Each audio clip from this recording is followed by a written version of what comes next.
Let's get into it. Happy Tuesday. What is going on, guys? We got some odd stuff here. I've been hearing about this here and there. You know, Turning Point Insider has changed his story. But not only that, a lot of people have been digging up his past. Okay, so we're going to get into some stuff here, right? Who we're talking about is the smartest man Charlie has ever known, according to Frank Turek. This is Blake Neff. Now, there have been some things that have been going on with Blake. So basically, Blake put himself front and center in this whole TPS Candace drama that's been going on.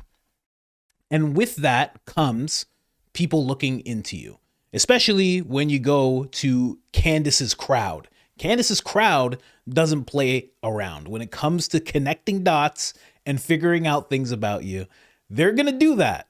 And they did that with Blake. Now, it's the same story because it's all about Blake. But like I said, his story has changed. And I heard that was caught by Baron Coleman. I heard caught it. I don't have a clip of him actually playing it, but I do have a clip of the story changing. And then also Blake's past comes out and he was just a complete degen. Just a wild guy saying stuff online anonymously. And, you know, I'm not going to say that it was funny, but basically what I'm doing here right now is trying to show the profile of the person who Candace is communicating with and insists that she has to be there in person for the debate / live stream / gathering of all close friends that's happening on December 15th. Now, let's just get into this from the top. Now, we all know what Blake started with. He started with 3 months ago. Candace Owens had us flooded with questions about her claims, blah, blah, blah, and the attacks have not stopped. And then he delivered this monologue where he didn't even take the time to memorize it, which shows us that he didn't actually write it. And it turns out all of this was at the direction of Erica Kirk. I already told you guys about that previous episode.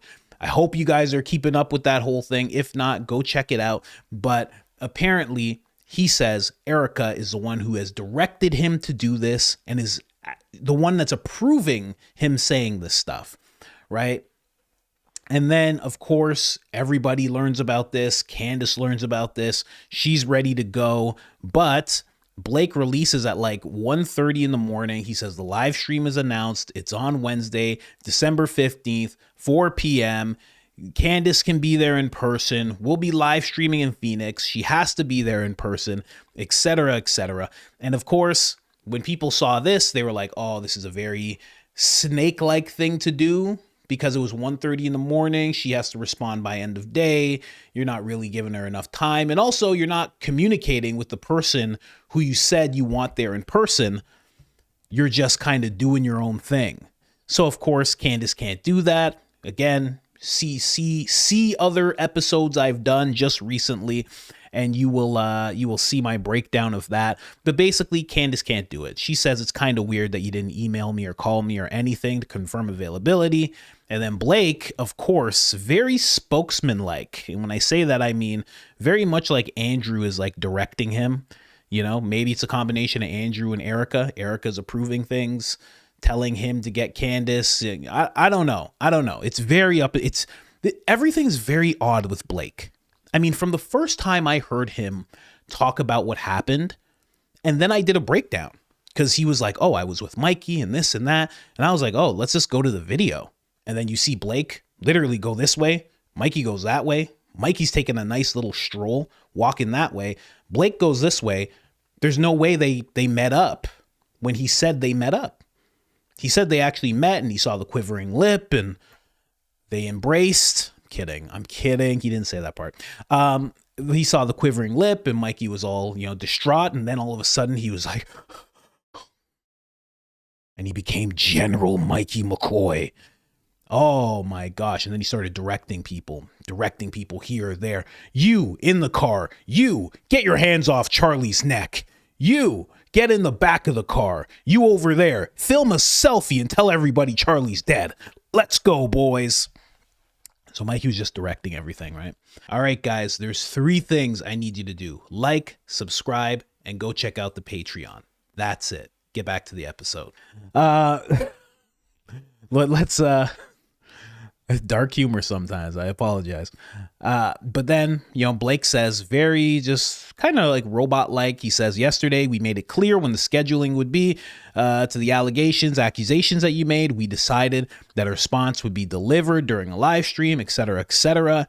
Thank you for your response, letting us know you can't be there in person. We will proceed without you. So he's not even willing to give her an inch to even get there. Hey, maybe the 14th works better. Hey, how about this? Hey, but like something, nothing. He's just like, you can't be there. It's all good. But the whole thing is to respond to Candace. So now they're just going to go, oh, Egyptian planes and tunnels. Well, that's not true. It's going to be a terrible live stream. Quite honestly, how could it possibly be good? There's no way it could be good. So that's where we left off. And then again, people started looking in to Blake because nobody liked what Blake just did. It seemed very backhanded. It seemed like they didn't actually want Candace there. Again, Blake throws Erica under the bus and says this is all just her and approved by her, and she's the CEO, had to listen to her. So people aren't liking Blake too much. So somebody looks into Blake. Was Blake Neff that is currently connected to Turning Point, a former writer for the Tucker Carlson show? That I did not know. And then it says yes, etc., etc. But this is somebody's screenshot, so I was like, okay, let me actually look into this and see if this is true. And it is. It's a real thing. Blake Neff resigned from being the top writer on Tucker Carlson's show after racist and sexist remarks he posted under a pseudonym. And that was a pseudonym. It's very interesting. I wonder if he knew Charlie.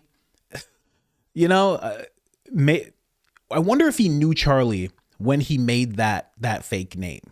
Because it's Charles. Like, why would you do that? And I think that's the 12th. Charles the 12th. X and 2. I think that's 12. Why did he do that with Charlie's name? I wonder. Very odd. But somehow people figured it out. I'm going to explain to you how people figured it out in a second, but let's just go through this. Online forum was revealed. Get out of there. Fox News confirmed the resignation because he resigned, stating that his conduct was never disclosed to the network until the official investigation surfaced. They strongly condemn his behavior, calling him a horrific racist misogynist. Like, wow. So they, Fox did their thing. They're going to distance themselves as quick as possible, just like they did with Tucker. I wouldn't say soon after, but sometime after. Blake had been working on the show since 2016 as Tucker Carlson's top writer. Isn't that something too? Blake was a writer for Tucker. So when you were hearing Tucker say things from 2016, I don't know when Blake officially got fired, 2020. So for that 4-year period, you were hearing a lot of things that Blake wrote. And I'm going to be honest, I knew, and maybe this is just, because I like Tucker, I always thought Tucker was the one writing that because he would often, especially when he got fired, he would talk about writing his monologue and people were making fun of him because he had to run his own teleprompter when he first started his whole independent journey. So I figured he was the one writing it. But I guess it was kind of the same way Anderson Cooper or Don Lemon, et cetera, kind of the same way they would go about it. They were kind of just handed, I don't want to say Tucker was handed a script, but he definitely had a writer. I don't get that. I'll be honest. I don't get that. I like to talk a lot. I guess that's my gift if this is what I'm doing, but I couldn't imagine someone writing something for me and then you guys see how I read. You see how I read. Someone's going to write me a script. It's going to be terrible. I'd need 4 weeks to memorize it. It'd be horrible. Anyway, let's get into Blake here. He basically included offensive remarks, black people, Asian people, women, alphabet people, I'm not even going to go over one of the comments that he said, but Fox News executives, including Susan and President Jay Wallace, issued a memo condemning the remarks. So this was a big thing, and I did not hear about this. I don't remember hearing about this. Now, we have Jesse on Fire here, because Jesse on Fire says what Blake says in the most platform friendly way. He's really good at that type of thing. Shout out to Jesse, friend of the show. Thank you for everything you've done for me. You guys have no idea behind the scenes what this guy's done for me. He's helped take major stresses off of my head and my shoulders. So yeah, shout out to him.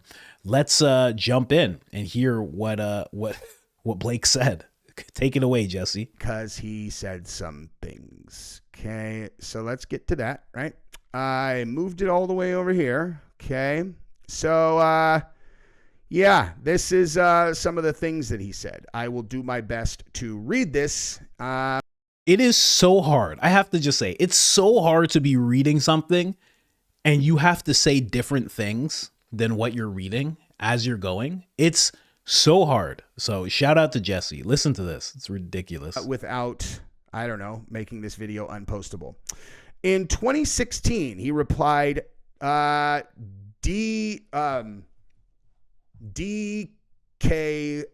women who like other women, the slander for that, get the wrong, I don't even know if I can read this, dude. Wrong C at the C bank and an N bomb pops out. So that would mean like, you know, she was going to get a donor and they gave her the donor that was, you know, black and N bomb pops out. So it's not funny. It's not. It's not. It's just hearing him have to read it.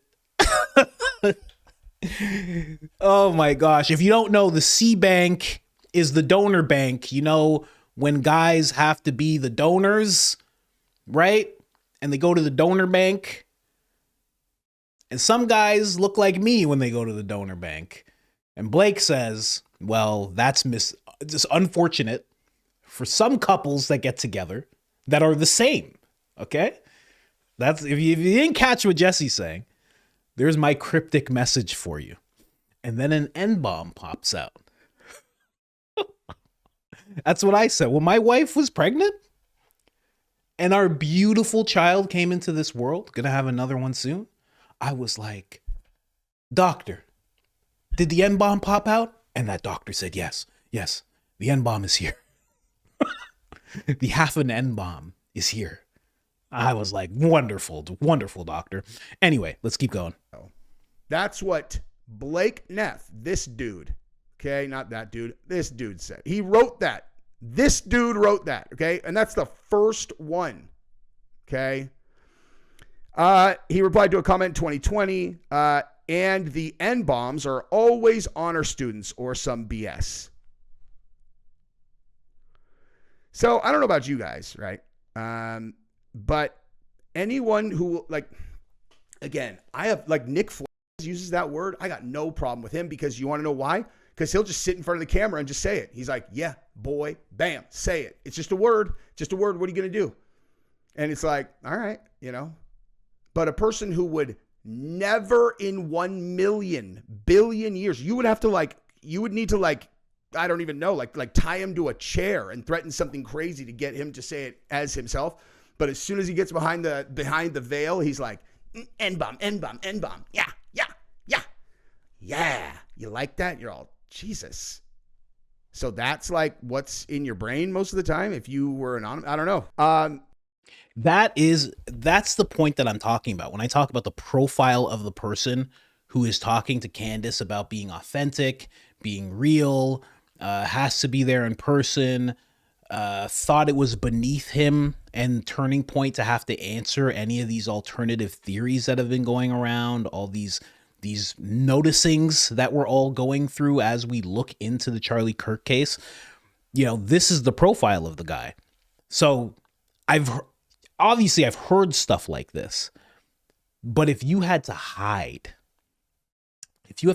and be faceless in order to say things like that, it's a little weird to me. It's a little off to me because I don't know. And listen, I do this whole thing, so maybe I'm a little different because I've never thought of hiding my identity to say anything.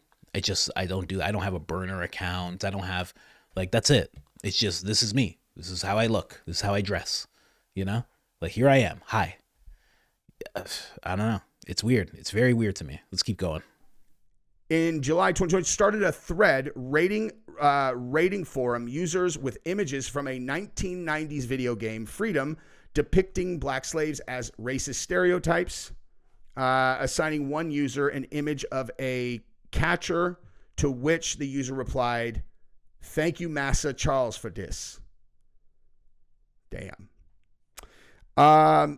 Also, in 2020, on the 4th of July, Neff started a thread in which he jokingly rated members of the community using images from a 90s. Okay, same thing. Why is it repeating the same thing twice? That's really weird. This is an AI, captured thing, so it's doing it twice. This says, he's in 2020, he said, "LMAO, if you think this shit will save you when the mob comes for you, good riddance." Okay. I don't know what that means. Started in 2015, a lengthy thread derided a woman he knew via Facebook, described as a, quote, slightly overweight AZN woman who is, that probably means Amazon? I don't know. No, it doesn't mean Amazon. It means it means Asian. Is in her mid-30s and definitely looks it. He shared her dating posts, inviting mockery, generating nearly 1,000 vulgar, racist, and sexist comments. He posted photos without her face and continued updating on her life while not stopping others from identifying her and linking to her accounts. Did I call that dude? Did I call him a nice guy? I called him a nice guy. I think I did. I love Jesse's reaction to having to say all this. It's hilarious. Wow. Thank you, Jesse. Thank you for that. I think Jesse's done. Let me see. That is really crazy. Is there more? Started March 2020. Mocked another woman's social media post about freezing her eggs, leading to dozens of ridicule comments. It said, another one about oh my God, I can't read that one, dude. So let me read you one more that, I don't know, landed a little bit like, damn, for me, right? Because then I'll read you somewhere I'm like, I'm with that, I'm with that. I'm not going to pretend that I'm, clutching my pearls on all of these, but this one for sure. In July 2020, or I'm sorry. For instance, in 2016, he replied to a thread with the title "Mary Poppins getting." He replied to a thread. That's not what he wrote. Huh. Well, replies to threads with slurs without expressing disapproval. Okay, well. He did. He responded to a thread that was titled "Mary Poppins getting graped by a pack of wild N-bombs." Oh man!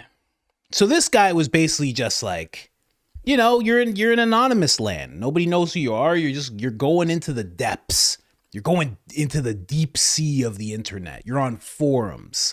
You're just saying whatever you want to say. I get it. Right now in the metaverse, in virtual reality, they have those type of things too, where you can go into actual, live, like whatever you call them, meeting rooms where you're like your avatar and you're not really who you are and you don't have to use your real voice and you get to say whatever you want. Like I've seen that too. So it's not like this type of thing has stopped or it hasn't grown, but this is what everybody was pulling out about Blake. Everybody was like, listen to what he said. But shout out to Jesse again. Thank you so much for that.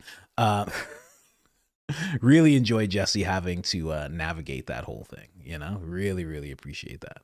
But yeah, that's what people were finding out about Blake, because Blake, again, has put himself front and center in this whole turning point thing, which is really odd to me because he's not the spokesman. Andrew's the spokesman. But Andrew's made it a point to not be the one saying these things, which I find really weird, really, really weird. And maybe it's because Andrew has actually had conversations with Candace. Maybe it's because Andrew, Candace even said they were crying together when this first happened. They were on the phone crying to one another. And that's when Andrew told her about the threats on her life and told her and Tucker to lay low and told Benny Johnson that there's, credible information towards certain people who may have done this to Charlie. I mean, Andrew was saying a lot. And Andrew also was the one that released those text messages of Charlie talking about donors, certain types of donors. And he made sure to give that to the authorities. And I speculated that the reason he did that is because he thought there was something credible there. Charlie complaining about these type of donors, giving him this pressure, wanting to leave the pro-Philadelphia cause, and then he ends up gone. So Andrew thought that was a good thing to hand over. You know, as much as people might get down on Andrew, I see that one thing that he did as a solid thing. You know, in the midst of all this weirdness of someone's covered in this and this guy did that and, oh, I wasn't walking away, I had my ears plugged. In the midst of all that, Andrew's the one guy who was like, here's these text messages because I think this is weird. And I do think like good for him that he did that. I know everyone's down on Turning Point. I'm one of the people, you know, I just, I don't like what I'm seeing, but that one thing that Andrew did seemed pretty solid. And now he has avoided being the spokesman as the spokesman. It's weird. So I don't know. I don't know what to make of that. Maybe Blake just wanted to step into that. But then another thing pops up. Shout out to this person. This person started following me. I started following them back. And they got a lot of valuable information. They stay on top of it really, really well, honestly. Ali Files. So how many subscribers? Just 2,000. I think that's going to go up dramatically. I really do. Because this, I assume this is a woman, does some really good research. Now, she found this, and she said credits to Baron Coleman, because he found this on his live stream, apparently. Although he's not in this clip, this is what she shows. Now, basically, if I just had to explain this, because I'm going to run through it a little bit, he says that in the first time, which was just like a day later, right? So Charlie passes on the 10th. On the 11th, he's talking about what happened. He's talking about it with Andrew. And what he says on that day is drastically different than what he says on October 27th when he's sitting next to Andrew. Very, very different stories. In one story, he talks about the General Mikey McCoy, self-mastery Mikey McCoy. In the first time, he doesn't mention Mikey at all. And in both videos, both clips that you're about to see, he's explaining what he went through when this whole thing happened. Now, I'm going to make a case that the first clip of him talking about this is actually what happened to him. The second clip, I think, is a different story. Not gonna point anything. I'm just gonna say I think it's a different story. Anyway, let's jump in. 10 feet to Charlie's left when it happened, and it was just, it's, you know, one of those moments that'll crystallize in your mind forever. You know, you hear that, the pop, and it's not completely clear immediately what it is. But then I looked to my right and I saw immediately what it was, and I'll never forget it. Did it seem surreal in the sense? Did it seem like Butler? Did it seem like everyone sort of, you know, scatters, or was it just kind of as confusing as it sounds? It was definitely confusing, but it was also, you know, it was, how to describe it? It was clear what had happened. There was only one shot. We all immediately saw what had happened. You were correct. The security got him immediately, got him into the car immediately, got him out immediately. They could not have done their job on that front any better. And then at that, I think they could have done it better. I'm not going to get into why. I think I've done that enough. But I think they could have done a better job. I really do. Just saying. You know, just one guy on the roof. Just one guy at the stairwell where Tyler Robinson supposedly walked up the stairwell. Just one guy there. I would have solved everything. I don't know. Just saying. Anyway. At that point, it was, you know, what do we do? And I know on my end, I think the first thing I did was I sent a message to, I opened Telegram and I went to our Turning Point thing and I said, lockdown Turning Point. I imagine they'd already seen it too. See, very specific. Lockdown Telegram. So the first thing he does is go to the Telegram, tell it to lock down. Now, I don't know why he does that, but very specific thing to say. that's why I think he's not making this up. I think he's telling the truth here. Went to Telegram first. Remember that. Too, but I just said, lock it down. Something happened. Do it right ASAP. And then I'll be honest, I called my mom because I didn't know if there would be anyone else out there, if anything else would happen. So I just called my mom and said immediately, I can't say more, but Mom, Charlie got shot. I love you. I have to go. Called his mom. I believe that as well. I think that makes sense. You had a job to do. You thought of the Telegram. Bang. You hit that. Lock it down, guys. Then you realize, my mom's probably hearing about this. That is what comes to people's minds. My mom, your family, maybe he's not married. So his mom comes to mind first. Boom. Call your mom. Tell her, hey, I'm all good, but I got to get back to work. There's some crazy stuff going on right now. That makes perfect sense to me. Remember these two things. And then from there, I met up with some other members of the team. We got to the hospital within, I'd say, about 25 minutes or so. And from there, he met... Wait, did he say in 25 minutes? That's weird. 25 minutes. It wasn't that far. Brian Harpole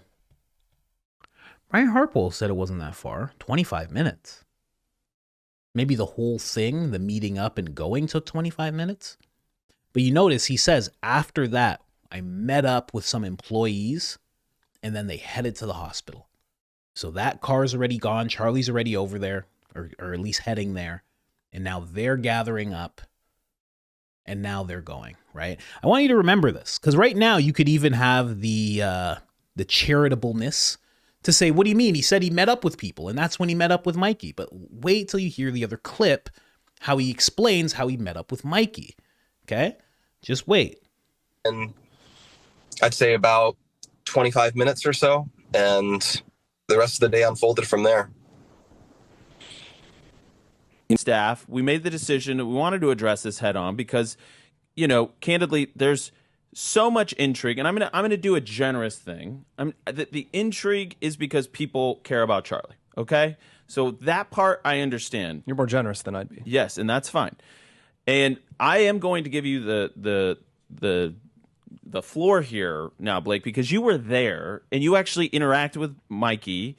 You were with Mikey. You left the scene and then connected with Mikey. So explain what the video is. All right, I'm not going to set the scene. I'm not going to wallow in it at length, but people have. It's gone viral and people have asked us to address it, and we're going to do so briefly. The video, without going way into it, is by, I can't even remember the guy's name. Someone made a video that is attacking Mikey, Charlie's friend, Charlie's chief of staff, a guy all of us know, a guy who we've seen on the show here the last few weeks. They are attacking him, claiming, based on a few seconds of clips, that he allegedly has like a nonchalant or calm reaction to Charlie's murder. And I'm just going to be blunt about this. This is a extremely disgusting attack. And I can speak to that because I was there when it happened and I was next to Mikey when it happened. And what I can say is, I can't say every single thing that happened, but I want to talk about this specific narrow thing. Why can't he say every single thing that happened? Isn't that weird? Isn't that an odd little thing? I can't say every... I'm going to break down what happened, but only the parts that I can tell you. What would be the part you couldn't tell everybody when you're addressing this? It's very weird. You got to listen when Blake talks. It's odd. It's odd, man. That the shooting occurs. I am next to Mikey. Both of us hear a loud crack. We both turn. We both see Charlie, who has been shot. Both of us, I think at about the same time, realize that that means there is a shooter who is on the scene. And, you just hear the crack, so you don't know, did it come from far away? Did it come from close? Is there a mass shooter unfolding right now? So I and him both had the reaction of, let's get out of here before we are both shot. That is not us abandoning Charlie. Charlie had a security team. They all leapt immediately into action, and they got Charlie out of there, which was what their job was to do. My job was not to get in the way and screw this up because, I had to be a hero. That was not my job. I remember even running past, both of us going past the SUV that we came in on, and me thinking, should I get in that car? And then thinking, no, that's a really stupid thing to do. And then I kept going. So I was not with Mikey, or I don't remember being with him. I think I was ahead of him as we left. And then we get out, and He's making it sound, this is the first thing, right? So already he is brushing off the telegram. He's brushing off the mom. But maybe he's not there yet in the story. But also, he's making it sound as though he was sitting, or sorry, he was walking, right? Hard to be next to Mikey McCoy. Mikey's walking. Blake is running. I've seen the video. I've played it for you guys. Blake, if the tent's right here, right in front of us, okay? Blake goes this way. Mikey goes that way. Okay? You see him. You see him in the little part where you can actually see like people just scrambling. You see the EMTs. You see Blake. Then you see Frank Turek just going.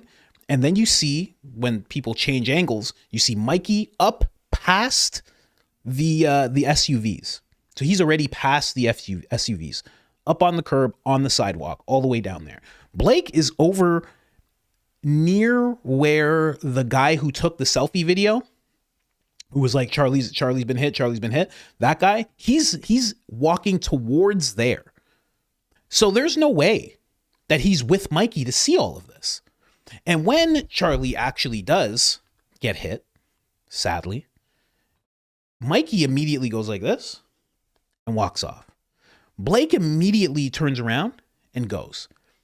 Neither of them have the I don't know, I don't even know what to call it. They don't have the faculties at that time, right? I know Mikey seems like real nonchalant about it, but let's just say they're both where you should be when something like that happens. Energy's high, adrenaline's high. They didn't have the connection to be like, oh, I saw him and he saw me, and they didn't have that. And Mikey immediately goes like this. Blake immediately goes like that. So everything Blake is saying here doesn't make any sense. That's why I say the official story makes perfect sense. This is Blake trying to cover for Mikey. That's what I think. Run for can't have been more than 15 or 20 seconds. And then I realized there hasn't been another shot. So the shooter has likely been detained or stopped or something, not in immediate danger. I pause, I look around me, and I see Mikey.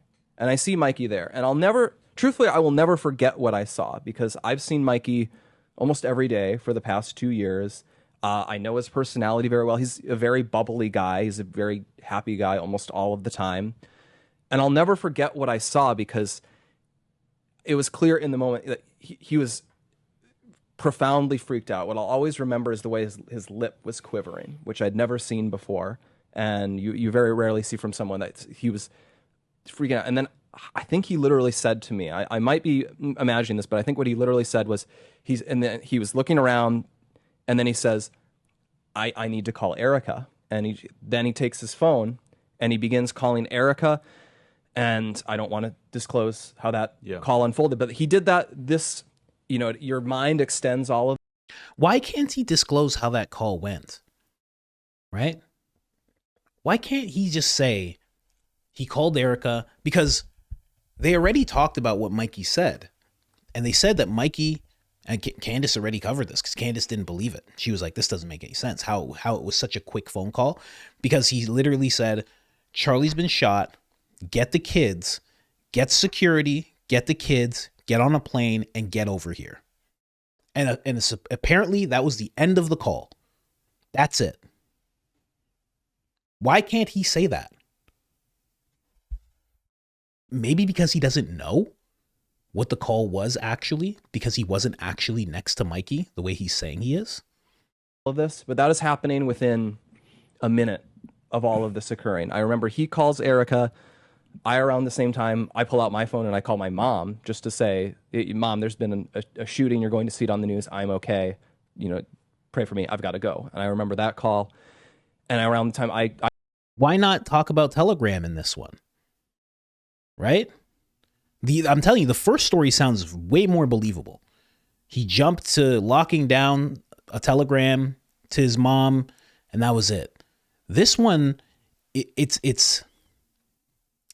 almost like a forced narrative to discuss him and Mikey's interaction. Why wasn't there any interaction the first time? Wouldn't that be the thing that stands out to you? I was next to Mikey and Mikey was upset and then Mikey caught himself. Like, why wouldn't you say that in the first one? It was fresh. You know why? Because it was fresh and there hadn't been dozens of people making videos of Mikey at this point. And they needed to do something for Mikey. And that's what this little segment that you're seeing is. It's them saying, okay, there's been a bunch of videos showing Mikey walking away. Looks like he's on the phone. We have to do damage control on that immediately. That's what we're seeing here. I put that phone away, and then he immediately calls his dad. He calls Rob McCoy, and he says, Dad, someone shot Charlie. You need to call all of your pastor friends. Charlie was hit. We need everyone to pray right now. And that's what he told him. And I guess it's very disgusting for me as someone who witnessed this, who saw Mikey hugely distressed and then step up in the moment, because after that call was over, I saw Mikey like get total mastery of himself, that he realized he had to step up in this situation. Who is doing this with the edits? Is that Baron? Who did this with the edits? Is this Ali that did that? That's ridiculous. Come on. But that's when he got the mastery of himself. And you hear the Marvel music. And all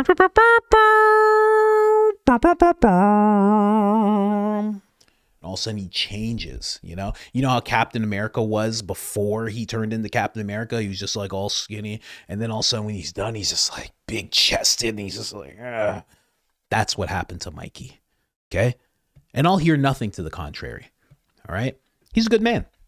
He's actually the best man. He's actually the best man there actually is.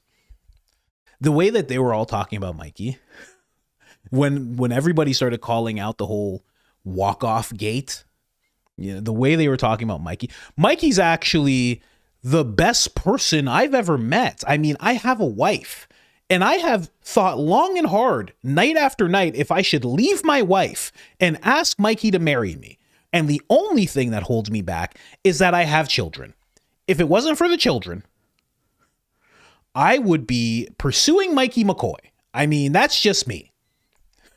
Me and Charlie would talk about it often, about how we wished we could marry Mikey McCoy. Neither of us felt like he was in our league. He was out of our league. And that's the only thing that held us back. You understand? Just like, okay, all right, geez. It's a lot. It's a lot, friend.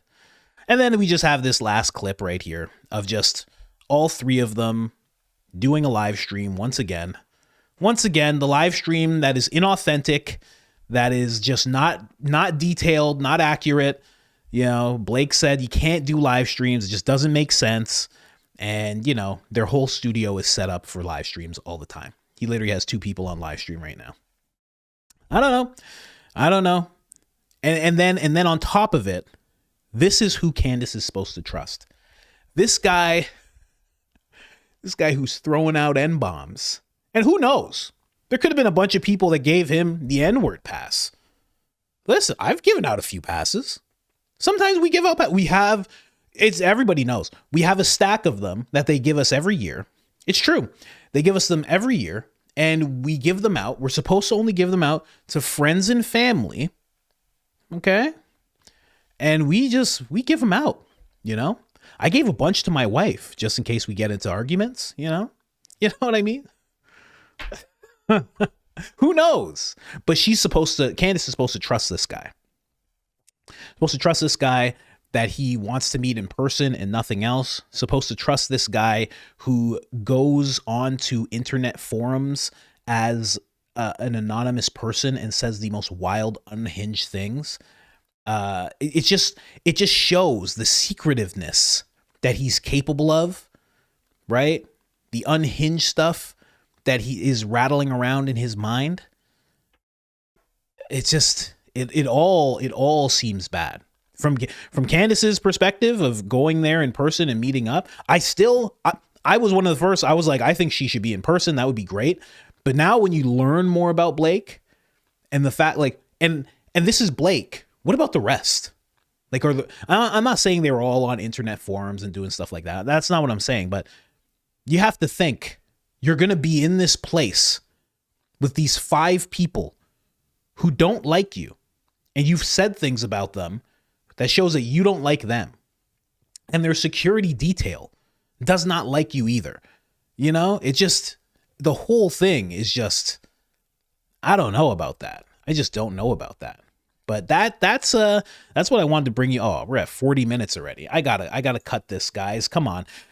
We can't go too deep, but that's what's going on with Blake. So when you hear about people talking about Blake's past, you heard that. And when you hear people talking about Blake's story switching up, you hear that. And you know, just to end it off, the fact that the story could switch so easily, things can be left out or manifested, and that also shows a little bit. It's like, this is the person who's telling Candace, you have to do this in order to be authentic. You have to do this to be detailed.